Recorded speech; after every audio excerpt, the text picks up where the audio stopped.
अब वो तीनों थोड़ा डरने लगे थे, क्योंकि माही को डर था कि अगर अभी के टाइम में उन्हें कोई देख लिया तो सुबह नाना जी के डांट पड़ेगी, क्योंकि उस टाइम पे जंगल में जाना मना था। वो तीनों अब धीरे धीरे जंगल की तरफ बढ़ रहे हैं, परंतु उन्होंने पीछे पलटकर नहीं देखा। वो जैसे ही जंगल में प्रवेश करने वाले थे वो वहीं रुक गए, क्योंकि वो परछाई अब उनके पास आ रही थी।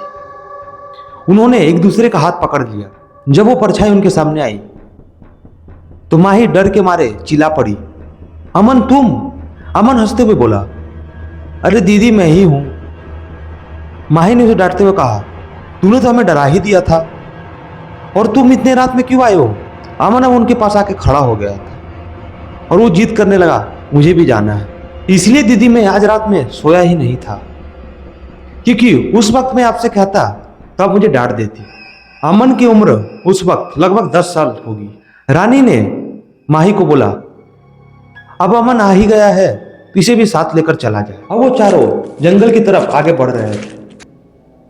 जैसे वे वो जंगल के अंदर प्रवेश करते हैं वहां भयंकर अंधेरा और हवा की सैं सुनाई दे रही थी। जंगल के बाहर चांदनी रात थी, इसलिए काफी रोशनी आ रही थी, परंतु जंगल के अंदर रोशनी प्रवेश ही नहीं कर पा रही थी। वे चारों एक दूसरे के हाथ पकड़कर धारू नाना के बगीचे की तरफ आगे बढ़ रहे थे, क्योंकि सबके पेड़ों से मीठे उनके आम हुआ करते थे और उस वक्त उनके आम का बगीचा पूरे मीठे आम से लदा हुआ था।